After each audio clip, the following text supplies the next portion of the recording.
Hello, I'm Paul Green, and welcome to our second video. I hope you all had a really nice Christmas. It's been a while since I've done one of these. I've been a little bit under the weather. That and had a lot going on too. A lot of various things with the holidays. A lot of stuff that I'm planning with my company as far as like traveling and teaching classes and that kind of a deal.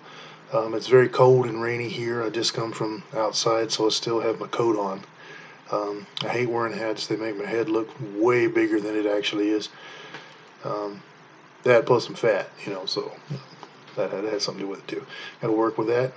But I wanted to go ahead and get this second video kicked off.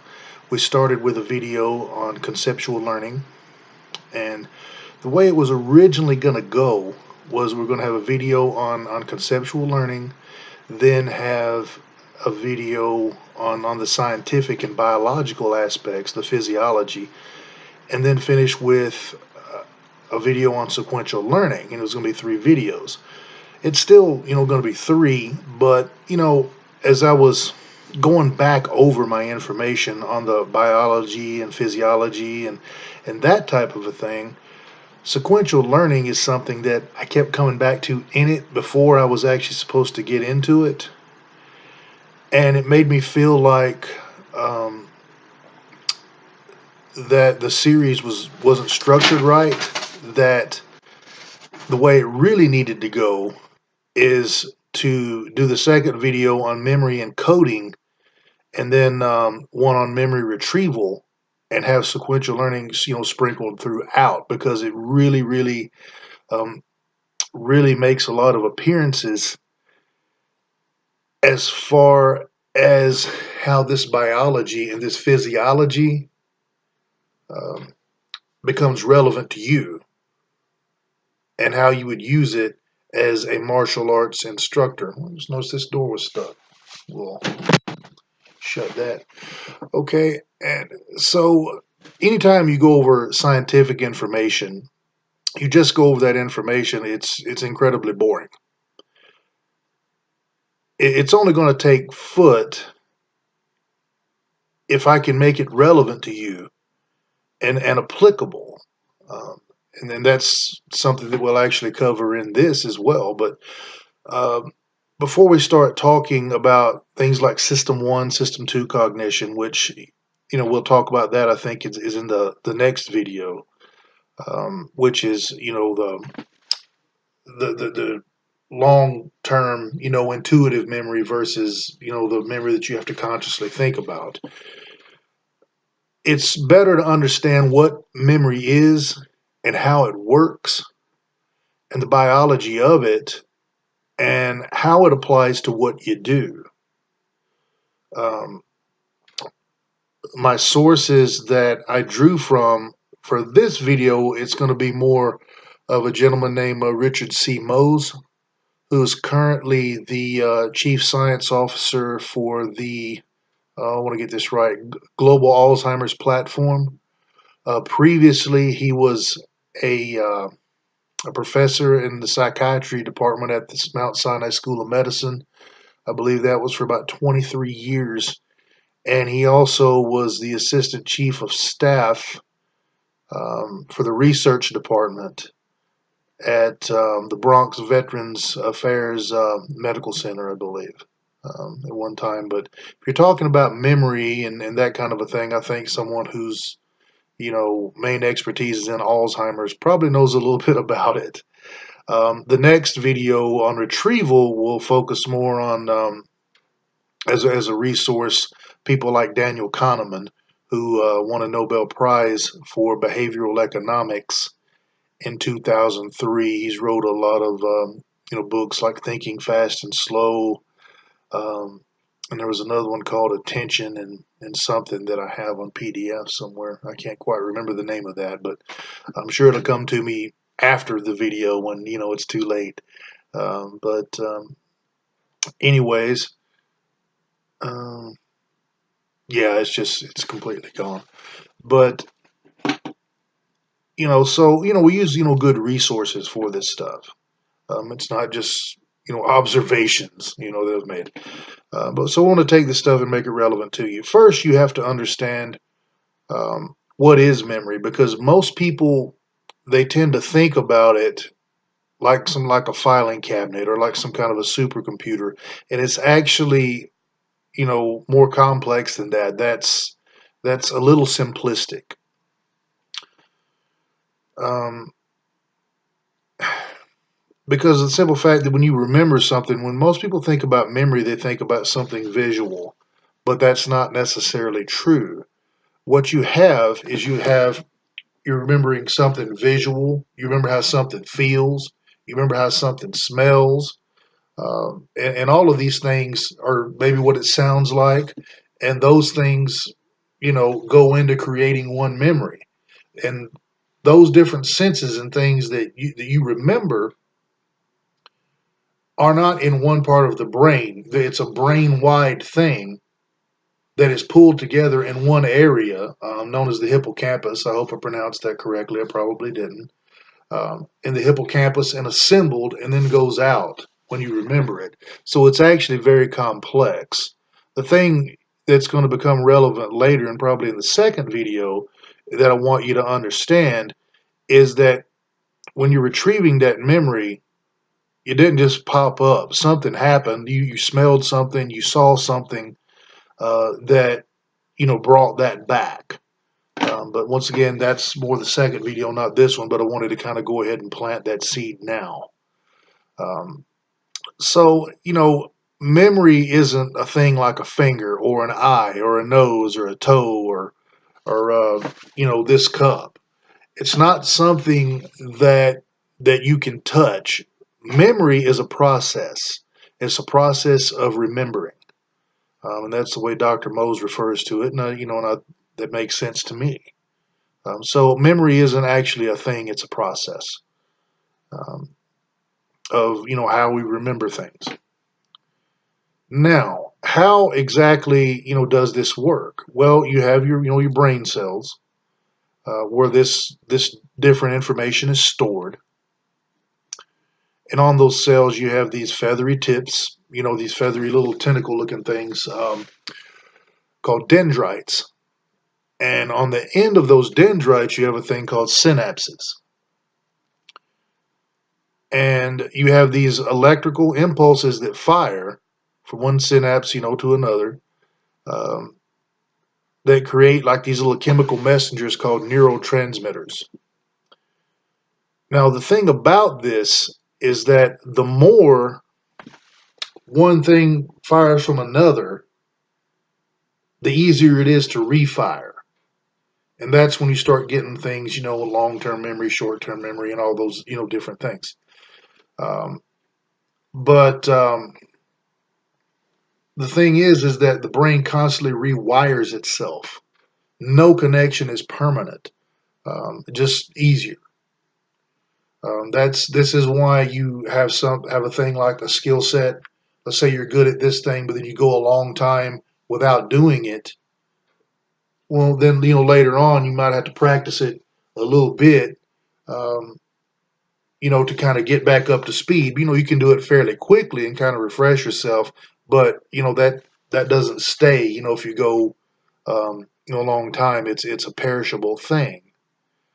So that's why practice, repetition, and that kind of a thing becomes more important.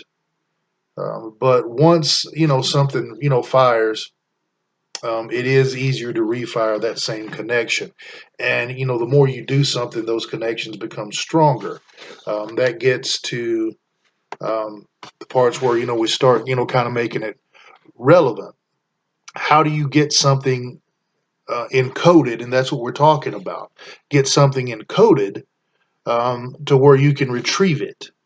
Well, the first thing that's important is it happens in the sensory stage. There's three stages. There's sensory stage, short term memory, then long term memory, and long term memory is what you ultimately want. In the sensory stage, the main thing is attention. You have to pay attention to what you're doing. The example commonly given in the articles I read is like your car keys. You come in, you just throw your car keys down somewhere. You get up the next morning, you can't find your car keys. Um, but if you'd actually stopped and looked where you sat them down when you did it and you had a visual image of that, you're more likely to remember where you put your car keys the next morning. And that's how it works. And in martial arts training, it's the same way. And a couple of the skills that, one of the things that I did, during class, is say I teach somebody something and people want to, go, at 100%, balls out, right off the bat. And that's not going to help you, uh, get this down the way you need to. You'll probably learn it wrong. A lot of things, especially with grappling arts, a lot of times slower is actually faster. You're doing it slower, but ultimately the conflict is over faster because of it, because you were able to pick up on all the openings, whereas you just kind of bull through it. You miss a lot of the openings and it ends up prolonged because of all the things that you missed. You see this a lot, when people, applying this to grappling. They're like, well, all fights go to the ground. Well, studies actually show they don't. Studies done by, Caliber Press and some of the people at PPCT and stuff like that, in regards to law enforcement, that's actually not true. The majority don't. They don't go to the ground. You know, studies are studies. Now, is this study flawed or whatever? I don't know, but I do know that there is a study that shows that that's not necessarily true.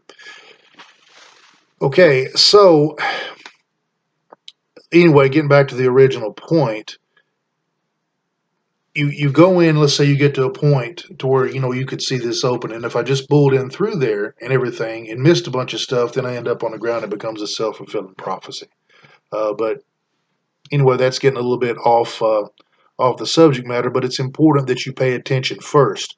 One of the things that I like to do as an instructor when I teach somebody something to force them to go through it slower is I'll show the technique and then I'll walk around as they're working on the technique with a partner and I ask them to teach it back to me as if they were the instructor and I was the student, step by step.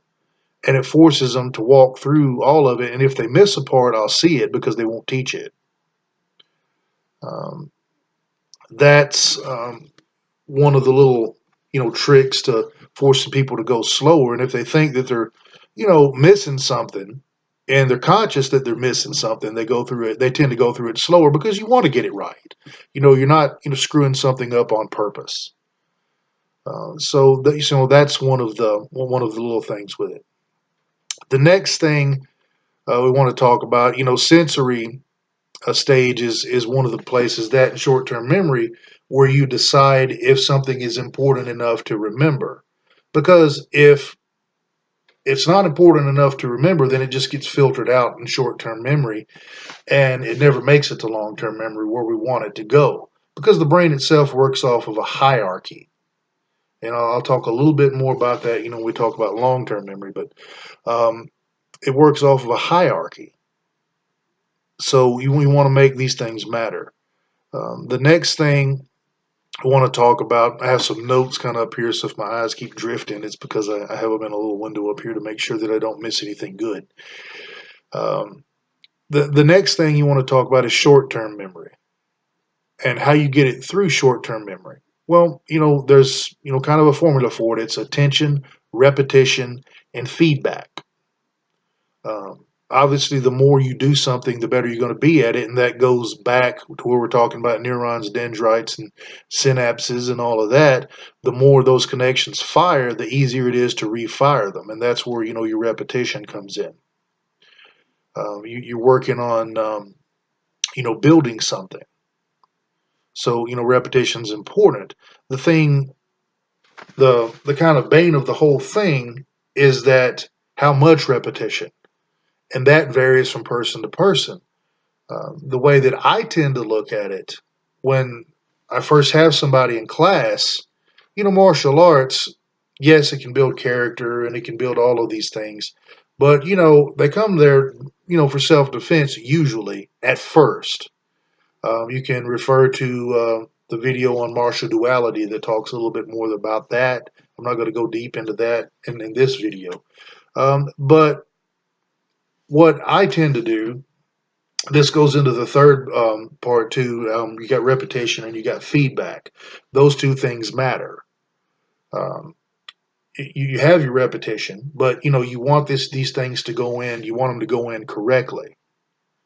They used to say when I was little, practice makes perfect. And then I heard another phrase that's actually a little bit more true. Practice does not make perfect. Perfect practice makes perfect.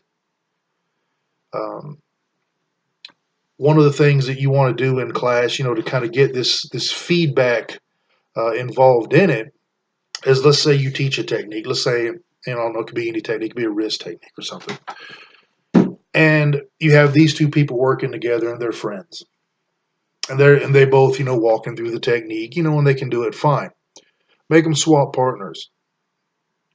This is something that I would do in a martial arts class setting that I would not do with my police officers, when I teach them.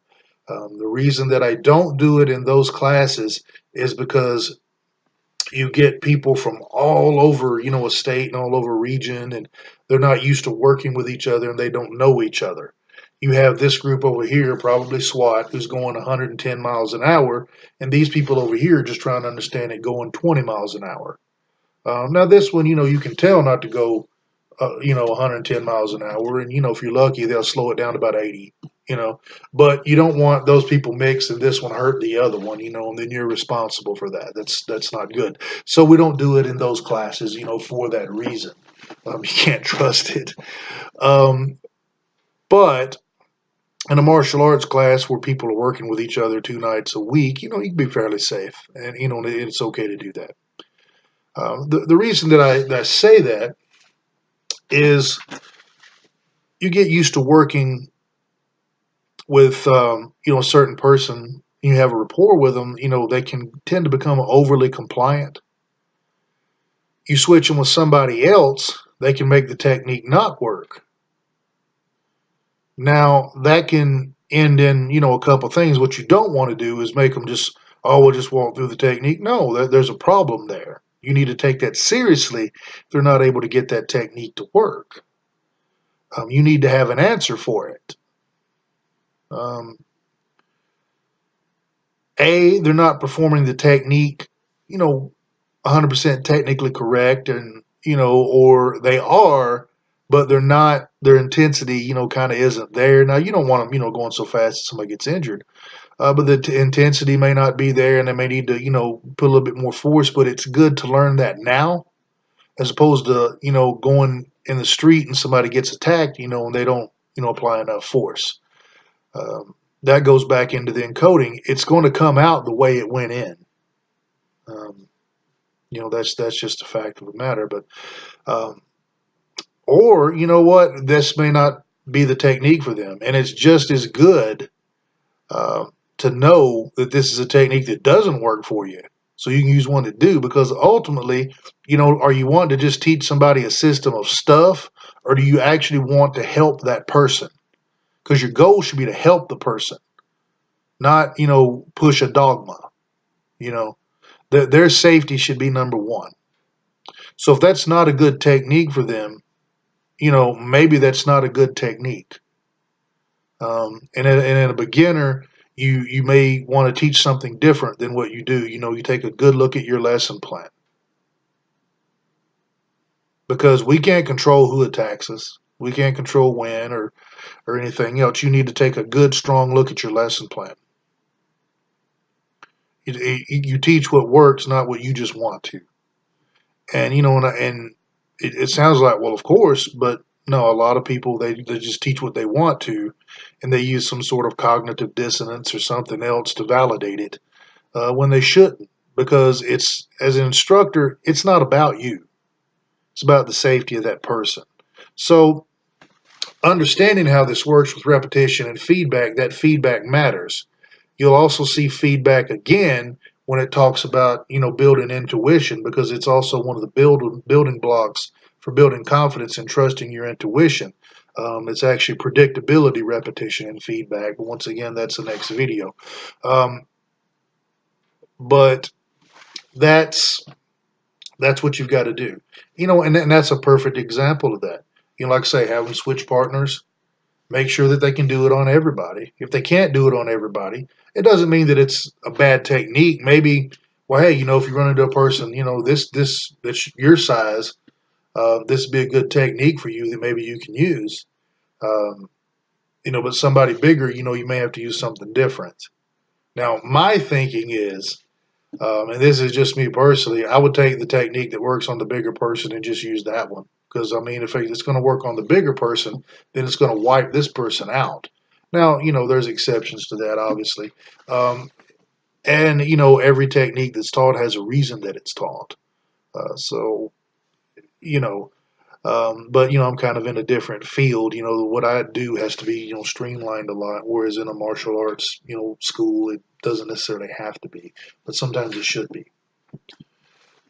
So that's some examples of repetition. Once again, repetition. The more that these electrical impulses fire, the easier it is for them to refire, and so you're going to get better at that technique the more that you do it. But at the same time, you got to look at, is there something that I can teach that doesn't require as much repetition, especially for beginners? A lot of times there's simple things that they can do, that's going to save them and get them out of that jam. And then, they can work on the other stuff, to become adept at that later. That's something more specific and surgical and, that kind of a thing. The next thing I want to talk about is long-term memory. That's where we want it. Attention, repetition, feedback, what's up on that hierarchy.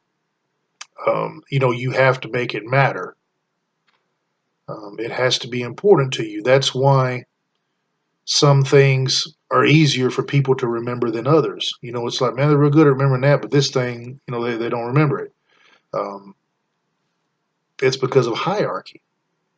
It's not as high on their hierarchy at that given time. Now, it may not necessarily mean that ultimately it's not important to them, but a lot of times people tend to compartmentalize. The example that I give, we have an entry that I teach, in my police program. We call it a rhino entry. It's based on a rhino block, but we add an entry to it. The thing is that you kind of cover, and where a person punches, and you kind of create a wedge like this. It's kind of harder to do with your hat on. And you come in, boom, and then you're gonna follow it up, with a chin jab, and then maybe a knee.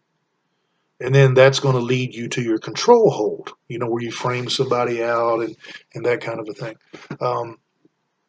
But what tends to happen in the class is, if you're not on it as an instructor, is you'll teach the entry, you'll teach the strikes, and then go into the control hold. When you start teaching just the control hold, they'll fit into it and start forgetting a piece. That's like, usually it's the strikes, because we don't spend a lot of time on doing basic strikes that people already know anyway. But they stop doing them because they're focused on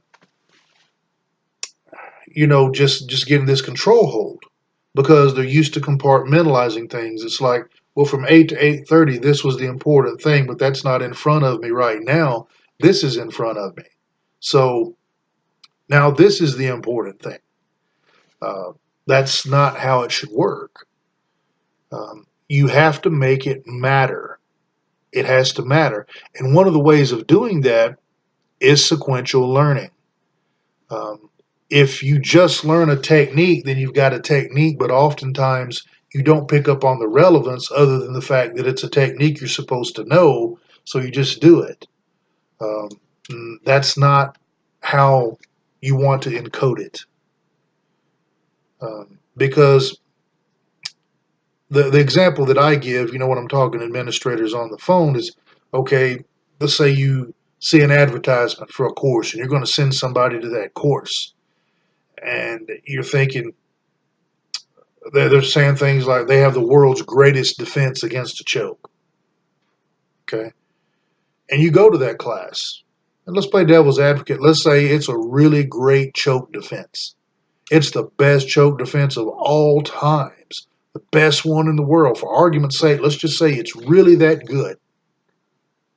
And you go out in the street and you get into an altercation and you get attacked and somebody chokes you and you use it and it works exactly the way they said it did.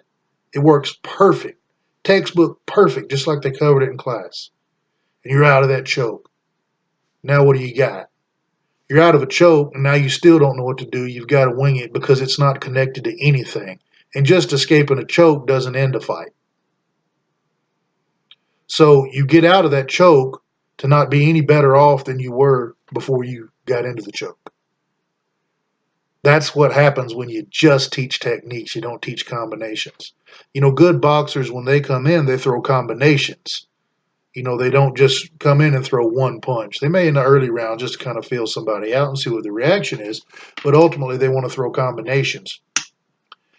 And, you want, your people to be like really great at defending themselves, but you're just teaching techniques. If you just teach a singular thing, that's the way that thing becomes encoded in the brain. It's not going to turn into combinations when it comes out. If you want people to do things in combinations, then you have to teach it in combinations. Otherwise, it's not going to. Ever. That's not how the mind works. That's the importance of sequential learning. Now, if I teach something and I teach how that thing fails, and then you 10 people think to go, wow, that could fail, it tends to make them pay more attention. It makes it more relevant to them because now their giant super ninja commando magic bullet thing isn't the be all end all. And it's not, realistically. Any technique can be beaten. There's no such thing as an infallible technique. And so you put it together in a sequence and say, hey, this other technique that I taught you can be used to counter this one. Well, now you have a sequence, so teach a sequence. I used to get aggravated at a friend of mine, he would ask me to teach him some stuff. And I would start showing him a technique, and, he'd be like, okay, yeah, I got that. No, you ain't got nothing. You don't have a technique until you know the variations of the technique, how that technique can be beaten, and what that technique leads into, and what you can do if someone counters that technique. You don't know a technique unless you know its flaws. If you don't know its flaws, you don't know it. So, that's, kind of me on my soapbox a little bit, but it's true. When you teach things in sequences, it makes it more relevant. And it's not just true of martial arts. I play guitar too. I've given people, guitar lessons on acoustic guitar. And generally, in guitar, you'll learn a G, C, and a D chord, for beginners. Well, if I just taught a G, C, and a D chord, well, that's great, but that's not what you wanted to learn guitar for. I mean, how many times have you been to see a band play and you're like, man, during the encore, I hope they play a G chord. No, you want a song. That's what makes the instrument relevant to you. You learn chords in a sequence, that's sequential learning. Um, so instead, since I do live in Alabama, a song like Sweet Home Alabama has G, C, and D in it. So I can, teach them that part and some variations. And now they have something that they can play. They have something tangible in their hand that they can show, for what, for the effort that they've put in. And, and it's the same way in martial arts. You learn things in a sequence, and somebody's like, well, I could do this. Well, sure, you can do that. But if you did, then I could do this. It's not like one for one. Step here, and then this person steps here, then I can do this. Well, no, what if they step somewhere else? Well, you can do that. That's also where concepts come in, because if you understand a concept, then it's not like here, and now I got to learn a separate thing here. It's like, no, this works off of this angle, and so, I can do this, it's more conceptual. So, that, ties conceptual learning back into it as well. But sequential learning plays a big part in making something tangible. It makes it more valid. And when it's more valid to you, when you can actually see something that, that can be gained that's relevant to you, like, oh crap, because the biggest fear is like, if I do this and it don't work, now what? It's like, went to a promotion ceremony one time and these guys were sparring. And this brown belt guy was just getting the crap kicked out of him because he didn't know how to punch or anything. All he knew that he liked to do was a back fist. And so he just waited to throw the back fist. Badly, by the way. Because that was the cool thing that he knew what to do, because his instructor never taught him anything else. He never taught him, hey, if I want to bring the hands down, maybe, kick a little bit, bring the hands down and block the kicks, open the head up, bring his hands down. If I want to throw like hooks, um, maybe, throw some straight punches first to bring his hands in to kind of open up the body and that kind of a thing. Or if he's circling a lot, maybe back up to force him to come towards me in a linear angle so I can cut him off in the middle. He didn't know any of that. None of it. But he had that back fist because that was that one technique, which has made it pretty useless. He got his can kicked. Um, it says a lot of bad things about that instructor too, on, why are they teaching and, that kind of a thing. But so you have to make it relevant, and sequential learning is an incredible tool to do that, because instead of just learning a technique just for learning a technique, you're learning it for something. You give it a purpose. Um, so anyway, that's the video on encoding. Once again, you have your neurons, your dendrites, your synapses. The more something fires, the easier it is to refire. You want to use, attention, repetition, feedback. And then, at the very end, the things that you deem important are things that, that you're actually going to remember. It's going to be easier to recall. The next video that we do is going to be about how to, set little triggers, for lack of a better term, that's going to help you recall the information when you need it and have it at your disposal. So, I thank you for watching this video. I hope you learned something. If not, I hope I made you mad. and that kind of a thing too. So, either way, you spurred, thought. So I hope you have a happy new year, and thank you for your time.